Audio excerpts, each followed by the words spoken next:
جو دور ایسا لگتا ہے جیسے آگ جل رہی ہے، تو آپ ادھر کھڑی ہو جائیں، میں وہاں سے آگ لے کر آتا ہوں. تو ایسی اگر نوعیت بنتی ہے لیکن اس کو آگ بھی نہیں میسر ہو رہی خواب میں، وہ سردی سے وہ کانپ رہا ہے، تو پھر اس کی تعبیر اچھی نہیں ہے.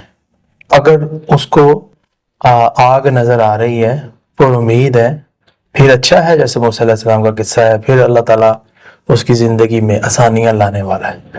اگر ایسا سلسلہ نہیں ہے تو پھر اس کی تعبیر ہوتی ہے کہ یہ بندہ دباؤ کا شکار ہے، جس کو سردی لگ رہی ہے، ٹھنڈ لگ رہی ہے، وہ کانپ رہا ہے، یہ آدمی دباؤ کا شکار ہے ریل لائف میں. اور اسی طرح دباؤ آ بھی سکتا ہے، پریشانی آ سکتی ہے. اور اسی طرح جسمانی سردی کے اثر کی وجہ سے بندے کو سردی بہت زیادہ محسوس ہوتی ہے، جس کی وجہ سے یہ خواب آ رہا ہوتا ہے. تو یہ اس کی تعبیریں اور اس کی وجہ علامات جو میں نے ڈسکس کی ہے. اللہ تعالیٰ ہماری حفاظت فرمائے. آمین. بہت شکریہ جی. ناظرین اگلے پروگرام میں پھر حاضر ہوں گے.